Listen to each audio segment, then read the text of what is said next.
Mimi sio mwanasiasa, mimi ni waziri wa usalama. Kitaka kuongea, it's up to you.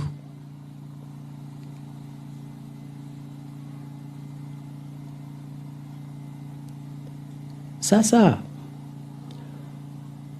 ukienda ufunge barabara na uharibu ile barabara ambao watu wanapeleka naye mazao yao sokoni pale Wakulima Market, imesaidiaje kushukisha bei ya unga?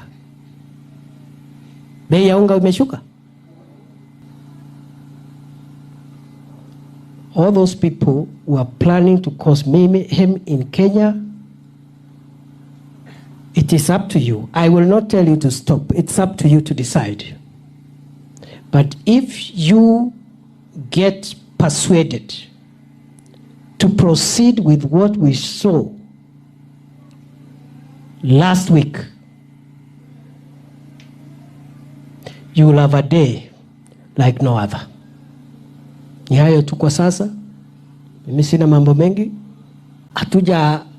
Hatuja piga marufuku mikutano ya siasa.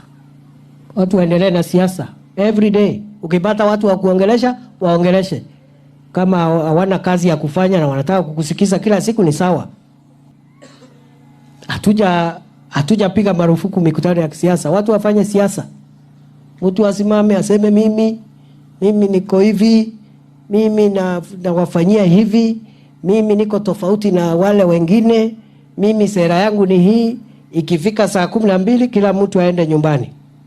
Sheria inasema mikutano ya umma kulingana na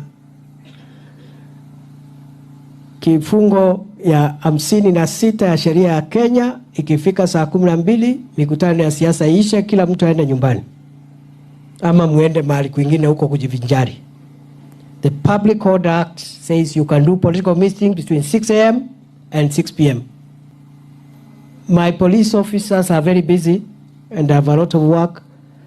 They will not be interested unless you request them to come and make sure that there is order. They will come. But if you are doing politics, nobody is interested in disturbing you. It's your democratic right. But those who want to wake up and loot and kill and maim and terrorize, just come. You find us.